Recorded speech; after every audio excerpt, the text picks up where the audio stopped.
നെല്ലിക്കാട്ട് മഹാദേവൻ ചെരിഞ്ഞു. ലോറിയിൽ കയറ്റാൻ ശ്രമിക്കുന്നതിനിടെ ആന കുഴഞ്ഞു വീഴുകയായിരുന്നു. നെട്ടൂരിൽ ഉത്സവ എഴുന്നള്ളിപ്പിന് കൊണ്ടുവന്ന ആന ചെരിഞ്ഞു. കൂത്താട്ടുകുളം നെല്ലിക്കാട്ട് മനയിൽ നെല്ലിക്കാട്ട് മഹാദേവനാണ് ഇന്നലെ വൈകിട്ടോടെ ചെരിഞ്ഞത്. ലോറിയിൽ കയറ്റാൻ ശ്രമിക്കുന്നതിനിടെ കുഴഞ്ഞു വീഴുകയായിരുന്നു. പിന്നാലെ ചെരിഞ്ഞു. നെല്ലിക്കാട്ട് മഹാദേവനെ ഇന്ന് പോസ്റ്റ്മോർട്ടത്തിന് വിധേയമാക്കും. ഹൃദയാഘാതമാണ് മരണകാരണമെന്നാണ് പ്രാഥമിക വിവരം. 2006 പുറത്തിറങ്ങിയ മമ്മൂട്ടി നായകനായ തുറുപ്പുകുലൻ എന്ന സിനിമയിൽ മമ്മൂട്ടിയുടെ വാഹനമായി മഹാദേവൻ അഭിനയിച്ചിട്ടുണ്ട്.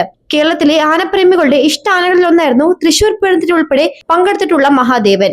സ്ഥിരമായി എഴുന്നള്ളത്തിനും മറ്റും കൊണ്ടുപോയിരുന്ന ആനയാണ് മഹാദേവൻ എന്നാണ് ആനയുമായി ബന്ധപ്പെട്ടവർ പറയുന്നത്.